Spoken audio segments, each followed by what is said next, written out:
Hi, I'm so glad you're here. Welcome to Agile World Better English. Agile World was created by Carl Smith and Sabrina Bruce to focus on agility within a global community. We're only one branch of the amazing Agile World tree. Sabrina and Carl are Agile World English. They come out of the UK. We're Better English.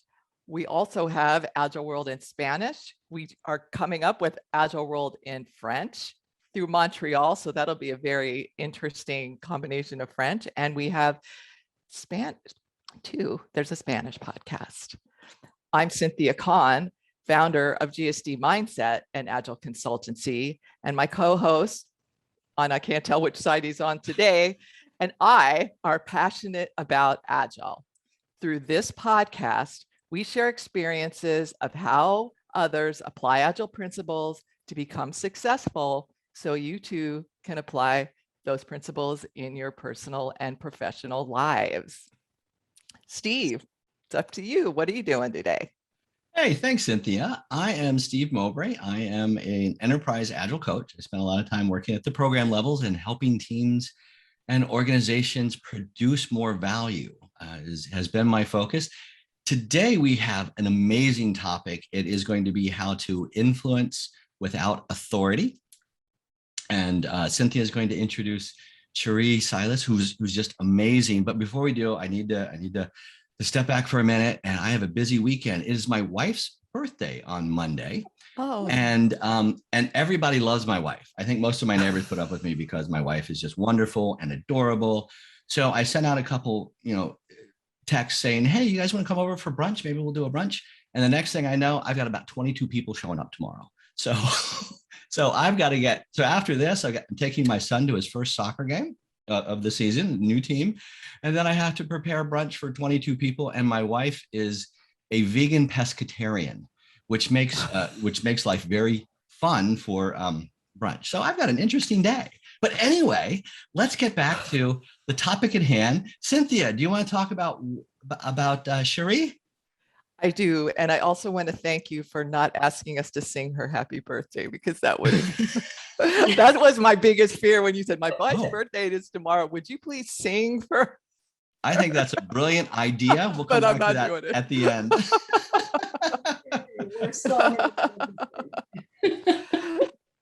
Well, I've been following Cherie for a while, and she spoke.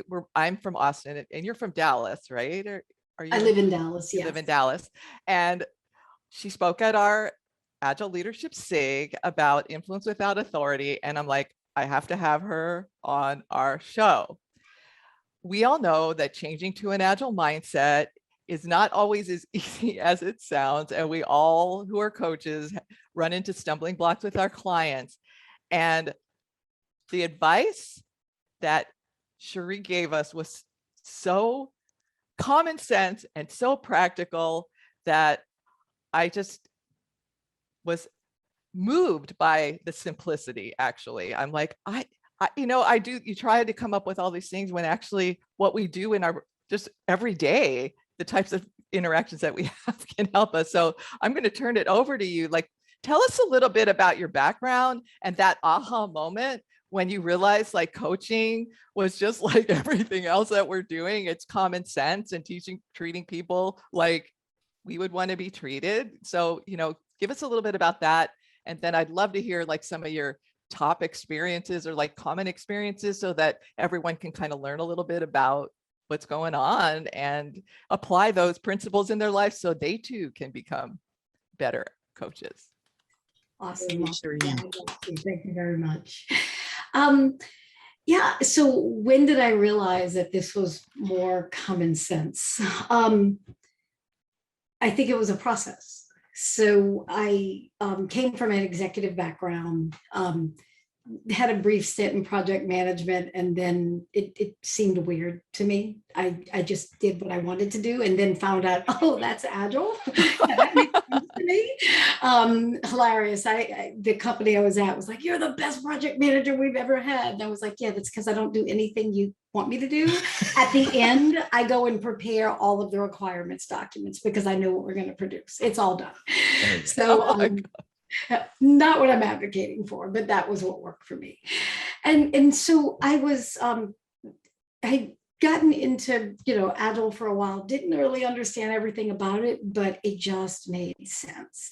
And so I was coaching at an airline, and big, huge organization. I'm in there by myself. It was 500 people in that organization, offshore, onshore, all levels of leadership. And I just felt like all I was doing was training. And great having a bunch of people in a classroom doing training, and what's the impact it's making every day. And so I began to start a shift, and then my friend Allison Pollard told me about professional coaching. She was like, "Hey, you want to do this thing with me?" And I was like, "Sure, why not?" And so we both decided to take professional coaching training. And the big mindset shift that happens in professional coaching is that you see your client as being completely resourceful, competent, not broken, and they don't need you to fix them. It's like, oh, what a novel thought, right? So it helped me to go from this place of looking at people that I was working with as, you're broken, I'm great, I'm here to fix you, I know your job, I know your company, you don't. Project manager, what's that? You don't even belong here. There's no project managers in Scrum, right? All I love ridiculous stuff that you really think people are going to want to work with you after you do that, and they their livelihood, and they're going to lose their job and can't feed their kids. Like, come on, people, wake up. And so I began to shift and look at, well, if I really looked at people like they were competent and they didn't need me to fix them because they're not broken, then what? Now Am I going to that's coach wonderful. them on? Now, Sorry. now, you mentioned clients. Are you talking just clients, or are you talking about everybody? Well, for me, it's a lifestyle, because coaching becomes a part of who you are. And so the way I interact with individuals is different. The way I look at my children and my husband and, like everybody, like, oh, wow, the world is actually competent. I don't need to be the smartest person in the universe.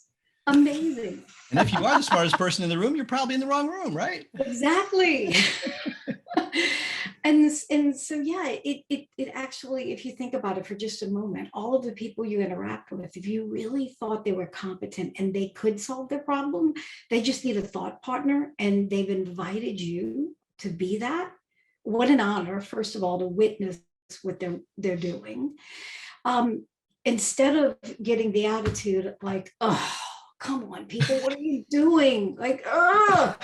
Instead of that, when something weird is going on, you're like, interesting. There must be a valid reason for this. I wonder what problem they were solving when they made this decision. What a different approach. Now, how do you avoid that initial knee-jerk reaction of, oh, what are you doing? Why are you doing it? Well, I think the thing is, that's a trigger, right? We see things and we're like, ugh. And you get this trigger. I don't know that you can avoid a trigger. However, you have full control over how you respond to it. And so when you get used to feeling that trigger, we all know what it feels like, I think. It's a conscious choice. Too often people think my triggers own me, but that's not true. You own your trigger. You make a decision. It's just that we're lazy and we make a decision to go with the trigger because that's what feels good. But it takes a lot more wisdom to stop and say, I'm going to make a choice. Let me look at this a different way. It reminds me of where they tell you, like, when somebody triggers you, a response just like outside of work or even in work when you're not coaching, and they say, like, take a step back, breathe, wait 10 seconds, and then really respond after you've had a time to cool down, so that you're not having that knee-jerk reaction. So a lot of the things that we learn to do to cope with stress and to cope with other work situations, this is just another work situation. And it's, see, Steve, how it's like so common sense. Like, we should just be doing this. Is it even just work related, right? And Cherie, to your point, everywhere. Right? all through life. Every time we come into things do trigger us, but it is up to us. We don't have to react. We can respond. And that does take, can be challenging, but we can do that. That's awesome. And the way I knew I was on the right track with this was because what I was teaching, of course, I'm helping people, I'm teaching them go different ways. In the workplace, they would come back to me and say, what you're teaching me has changed my life and it saved my marriage. Oh my God. They like me now. For Agile coaching, they say that? Yes. Oh my goodness. Because they don't go home and they don't go home and kick the dog and things like that because their work is better. And they start thinking differently about the way they interact with people and about the way they look at people. And like they start asking questions instead of telling everything. And their spouses are like, wow, you listen to me. That is a common thing. People who come through my coaching school, they're like, my spouse says they don't know what you're doing, but don't stop because I now listen to them. My kids like me. It's common sense. It's treat humans like they're intelligent, like you are. That is so powerful. And it's interesting. You mentioned Alison Pollard, and I had coffee with her on Friday. Just yesterday. We have coffee every week. And I spoke to her and we were talking about these different techniques. So that's beautiful. So how does someone, all right, how do we go from reacting to our triggers to responding and helping people? Well, it's in coaching, we call it self-management, which is, it's a conscious choice to make slower decisions. Right? Wait. Companies hire me to change them. What's up with that? Yeah, just put out a few posts on that one. Really great, right? Companies hired you to change them. Think about it. They didn't. They might have hired you for your expertise, but they have their own expertise. I guarantee you don't know their domain like they know their domain. Right. And just because you did it at 3 other places doesn't mean it's going to work here, because this is a different system. And they didn't hire you to change them. They hired you to be a partner to help them develop sustainable change in their organization. And you don't get sustainable change by forcing compliance. You only get compliance. And when the forcing mechanism is removed, guess what happens? It all rolls back. That's beautiful. You just summed that up so quickly. And I'm glad you took my comment and ran with it. Thank you for that. So how are there different coaching techniques based on the common sense that you're talking about when people are not getting certain concepts, or do you let them fail? I've learned, like myself, sometimes you just have to let people fail first so that they're ready to hear. There's things like benefits of small batches, you need to do this, or why is it important to stand up every day? And people fight against that. And there are just so many agile practice things that they want you to teach them how to do it, but then they don't want to do it because they don't understand it and they're pushing and pushing. And so I'm just curious then how some techniques that we all are in that experience, that could help us get past some of those barriers. Well, I think number one is follow the client's agenda, not your agenda. And what I mean by that is, while you may look around and see all of the things that are broken, great, I'm glad you recognize that. Is that what the client's focused on? And is that what they care about? What you want to do is find the momentum, which is, what is the problem you have that you want to solve, client? And it may not be the same thing you see, because you're going to see a lot more than them. All they know is what they feel, their pain. And so when you focus on their pain and not yours, you're going to find out 2 things. One, you get a lot further because you're providing value that they need, right? And a lot of the stuff that you see is going to actually fix their problem. And when their problems start moving out of the way, guess what happens? Your stuff rises to the surface. So instead of you trying to own their change and make them be you and what you think they should be, look for what hurts them, because that's what they hired you for. So fix their most biggest pain point then they'll be more relaxed and open when they see that whatever it is that you're helping them with is working, right? And and that it's better. Right. Well, think about it. If you've got an ingrown toenail that somebody just stepped on, and then they're like, and then your mom is like, here, put this lipstick on, sweetie. It's so pretty. Like, do you think I really care about the lipstick right now? My toe hurts. Let's deal with the toe first. Okay, so I'm thinking about the last time my mom asked me to put on lipstick, and and what else was going on.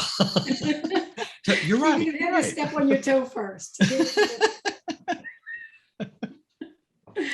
Right. So yeah, it's about seeing them again as competent. They know their domain. They know their problem.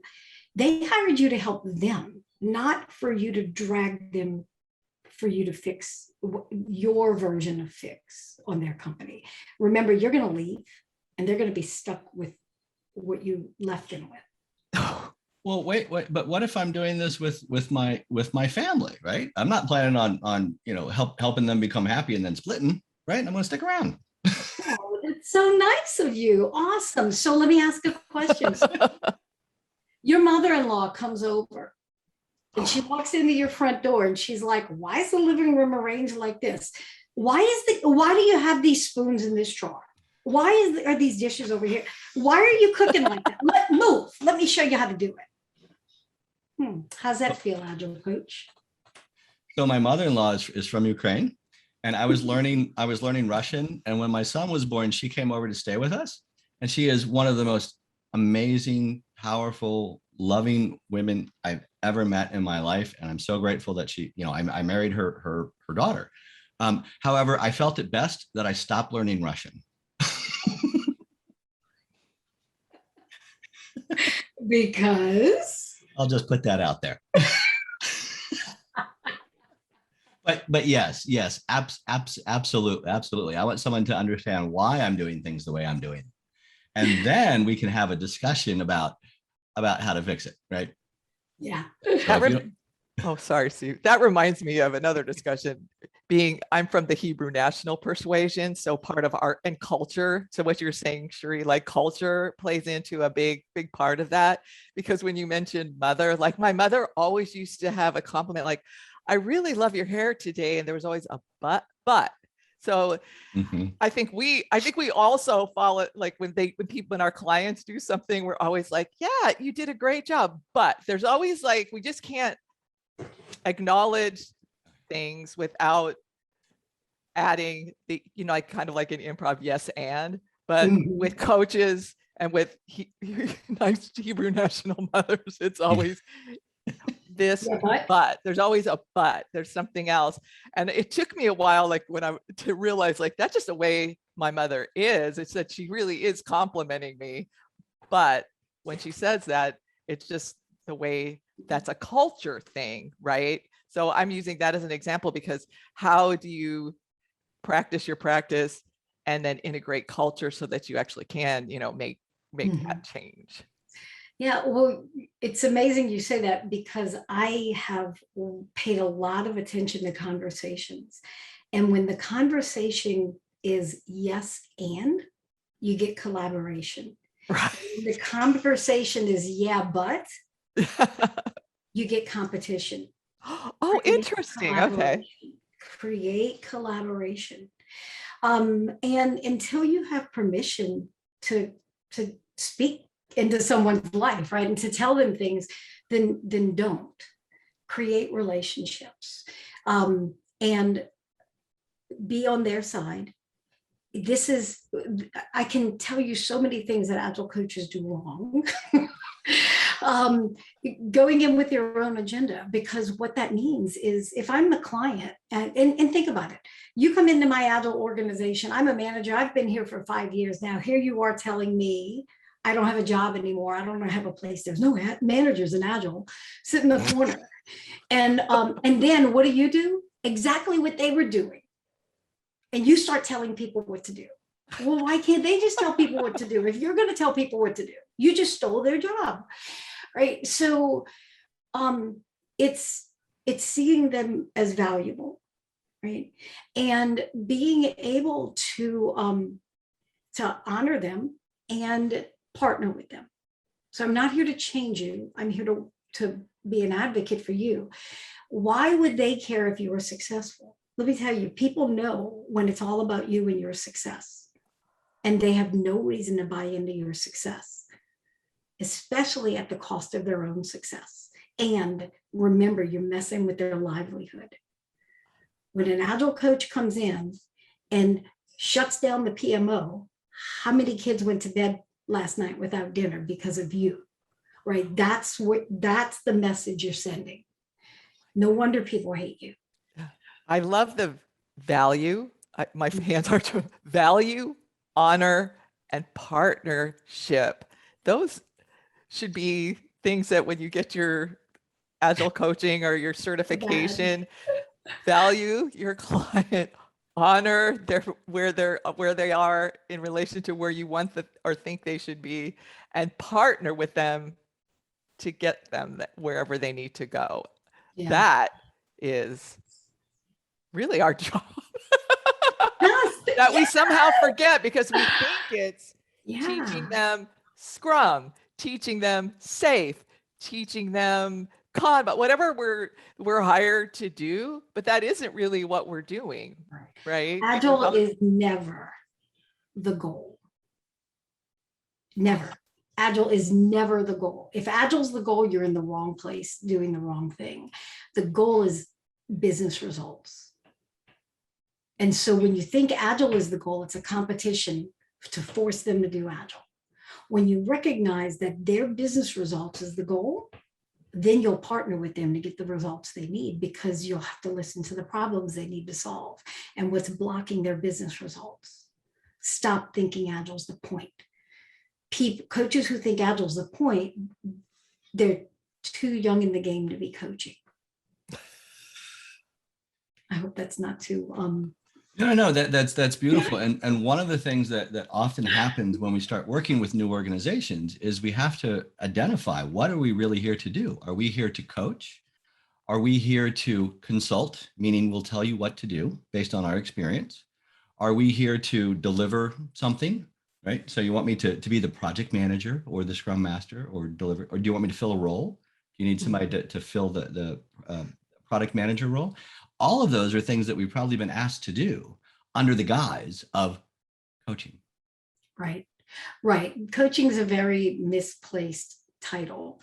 And in Agile coaching, you are doing all of those things. Just do them from a coaching approach. If you're a coach, be a coach. So instead of coming in like, I'm going to be a consultant, that's broke. Do that. Oh, you're not listening? I'm going to tell your boss and I'm going to force you to listen. They're not coachable. They're not listening to me. Big mistake. You're not going to get far. You're going to create a lot of resistance. Instead, ask what hurts, ask what they need to fix. Let's prioritize it. And now let's work from there. And here's what I know from my experience. And in my professional opinion, this is what I think will work. How do you think something like that might work here? And do you want to try it? And if they don't, then what do you want to try then? Cherie, let me ask you another question, because all of this is really mixing in my head right now. And when we first come in to a client, a lot of times we have to do an Agile assessment. Like they want some kind of assessment, right? Which is exactly what you're saying, like, oh, you're not doing this right, you're not doing this right, you're not doing this right. So we probably only have one more time for like one more meaningful question. I'm just wondering, like, what's a new approach to come in? What's a new approach, like a recommendation for that Agile assessment, so that we can start right off the bat with a partnership rather than listing all of the things that people aren't doing right? Because Steve, aren't you asked to do assessments a lot of times when you go into clients, and Cherie, and it feels like that needs to change. Our approach to that needs to change a little bit. And since a lot of people here are coaching others, it would be really helpful if I could hear your opinion on that. Absolutely. And we actually releasing a book on enterprise coaching in December, and so this will be in there also. But Awesome. it's the difference, but there's a difference between an assessment and a survey. And I don't mean a survey monkey survey. I mean, Yeah. let's go talk to people at all levels, everything touching that product engineering, all the little pieces that touch in between, every level, teams, every role. And let's find out how the organization sees itself. And then you reflect that back to the leadership. This is how you said you see yourself. These are the problems that you said were the biggest. It's easy to pull out because by the time you talk to the third person, themes start rolling to the top. And so you take that top handful of themes, hand it back and say, this is what you said about yourself. Is this right? Yeah.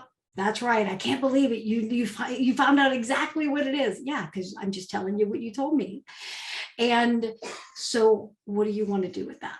What's the priority? What things do you actually want to work on? Like some of them, they may say, this is a business decision. We're not going to do this right now. Good.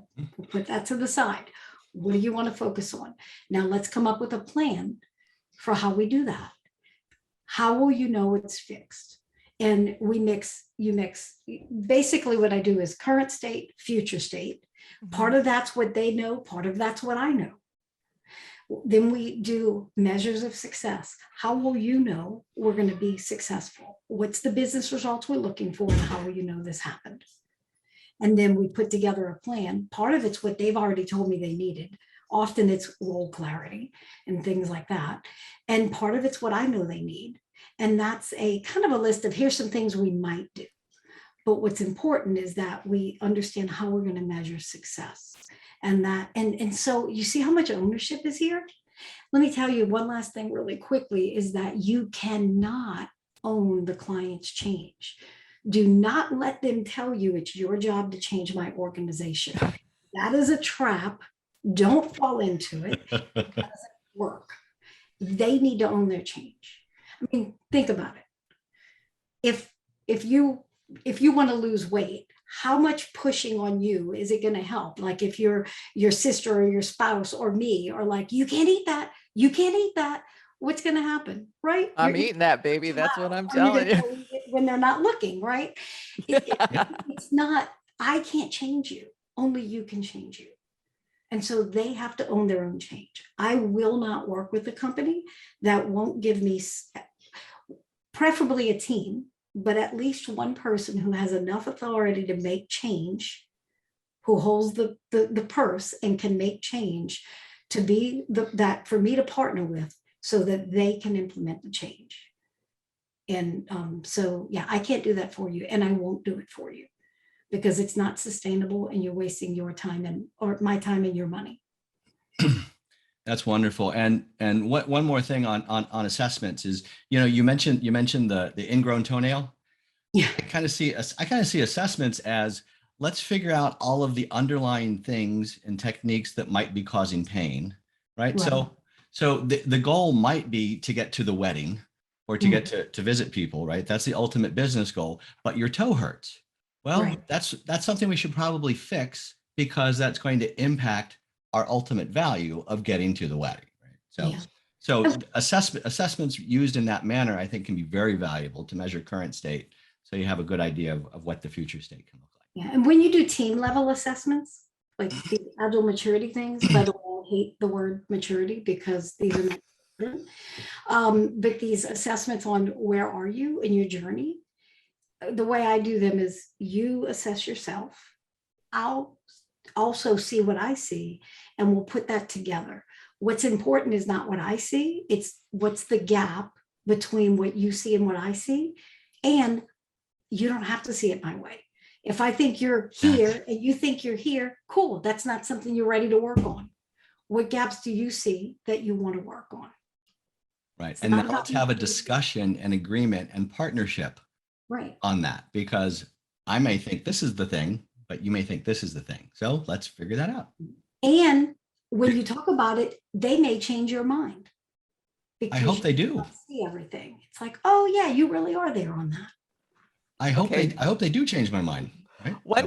I have one little question that I've got to ask, because it's interesting when you have to think about the customer, the client needs to kind of decide the focus, but there's other things we as coaches or we as practitioners know that like some things are just not a good idea. So are there any places, Cherie Silas, that you will not go? Because like for me, there's certain lines that, and maybe that's wrong. Like I won't cross. I'm not talking about legally, but like I want to do this, and you're like, no, kind of thing. Like I don't think that that's a good idea. Do you ever say that, or are you to the point where your awareness and your I say it's not a good idea. Huh? I will tell people, in my professional opinion, this is going to bring you the opposite of the direction. Thank you, because there's some lines I won't Oh, not cross, but there's some things that people say they want to do, and I'm like, I'm not the person to take you there. You have to. But I'm just wondering, like, when you have me thinking that, excuse me, if it's not their problem, then if they don't think it's their problem, or if they want to do something, should I, you know what I mean? Like there is some conflict, right? Personal conflict with that. Yes. Huh? So should you allow? So that means you're the CEO of their company now, and you have to allow them, right? I don't know. That's why I'm asking, because. So the quick answer is, well, you don't actually have the power to allow or not allow. It's their company. You don't let them fall off of a cliff. You tell them, in my professional opinion, here's what it is, and this is going to do this, and it's their company, it's their call. And so the real question is, do you want to continue working there or do you not? You can often partner with them. And part of this comes to, do you want to be an organizational coach or an Agile coach? Is it all about Agile, or is it about helping the client? We could talk about this forever. No. I just was curious. I think everybody at some point when they listen to you speak and you're like, yeah, I want to help the client, but I still come in a lot of times as an Agile coach, and knowing that like there's certain things when people talk to me to hire me and they say, I want to do X, and X is like something that I don't want to do, or I don't feel is the right thing to do. And we all come across that. Do we, what is the response to that, and how do we handle that, especially if they haven't hired you yet, right? Sometimes I'll be like, no, or is it halfway through when that happens? Do you still let them go because they're the client? And it sounds to me like it's their life. Maybe they don't need an intervention, because you also think about people that need an intervention or companies that do need an intervention. So do you see what I'm saying? Like there's so many things going on in my head that I want to know. If it's not the right engagement, don't take it. Yeah, I mean, I get that too. Engagements to get paid. That's not the right thing to do. Then they own it. You need to decide if you want to work there. It is not uncommon for me to work, and then when we hit the ceiling, okay, here's where we are. You're in the way. Either you want to change or you don't. And they don't. And I say, well, then you're wasting my time and your money, and I'm here to go ahead and go. Call me when you're ready to take the next step. Yeah, and I think we also have to be honest with ourselves and the people we work with. This is what I'm good at. This is what I'm not good at.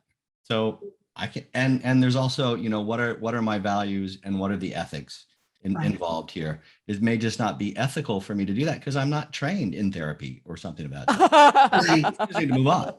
So, anyway, won't stay in a toxic environment. If they are toxic and don't want to change, I won't be there. Yeah, absolutely. So we are getting close to time. Cherie, this has been wonderful. Now I have to ask, just follow up. One is, it says Tandem Coaching Academy behind you. I want to hear just a minute. I want to hear a little bit about that. You also mentioned a book. And then how do people find you?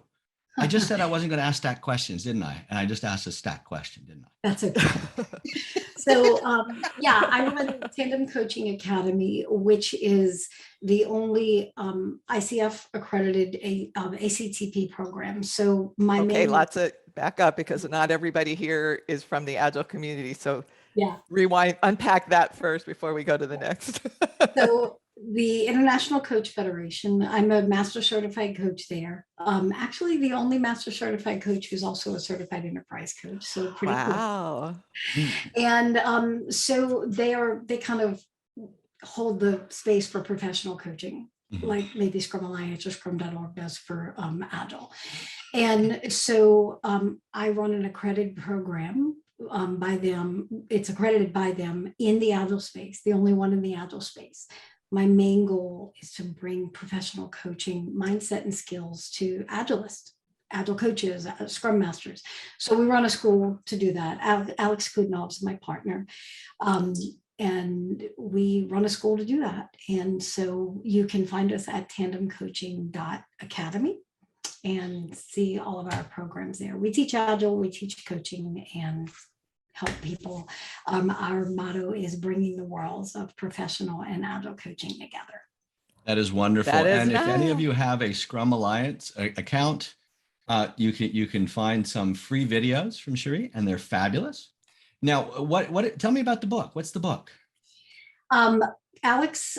Michael De La Maza, I and Alex are writing a book on enterprise coaching. It's almost finished. Almost. And, Alex, what's Alex's last name? Alex Kudnov. He's also a CEC, so is Michael, and Alex is a PST with Scrum.org.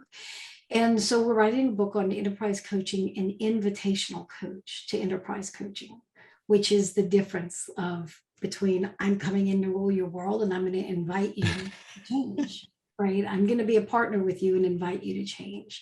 So these type of concepts, from the beginning, how to start an engagement, go through an engagement, how to end an engagement. So a lot of these questions that you asked, and there's some teasers in there that I'll throw you about what's the difference between Scrum or process adoption, Agile adoption, and Agile transformation. I think we throw transformation around, and most clients don't actually want that. Nice. And the transformation is all about helping people get more value for in their lives, in their lives, in their business, and everything, right? So, okay. So I think we're almost at time. How do people find you? If someone finds you, can they find you on LinkedIn? Yep, they can find me on LinkedIn. They can email me at info@tandemcoaching.academy, or they can look us up on the website, tandemcoaching.academy. Okay. And if some strange person who you don't know reaches out to you, how will you respond? Tell me what you're looking for. There you go. You'll be nice, right? You'll be friendly. You'll be friendly. Hey, there you go. So please a lot of people connect to me that I don't know. Like, great to So she might even be on your podcast, because I think after the thing I linked in with you and I said, and I meant talk to Steve, and I'm like, we need this girl on our cast. And so there we go. Thank you for inviting me. It's been wonderful. Thank you for coming. It's been fabulous, Cherie. Well, for those of you who want to know where to find Agile World and all of its branches of the fabulous tree, we too are on LinkedIn, Facebook, Instagram, Twitter, and even Tumblr. The video podcasts are available on our Agile World YouTube channel, as well as on our website, agile-world.news. If you want to just listen because you're taking a walk or you got to go somewhere and you're in your car, our podcasts are also everywhere. We're on Spotify, Apple, Google, Pocket Casts, Anchor, Breaker, and Radio Public. If you want to get in touch with us via email, Steve and I are both available. I'm Cynthia at agile-world.news. Steve is at steve@agile-world.news. All right. Thank you so much. That's Cynthia. it. Thank you so much, Cherie. This has been fabulous. And I look forward to continuing our journey together. I can't wait for the book. Yeah, definitely. Thank you. Thanks, everyone. Bye. Bye-bye.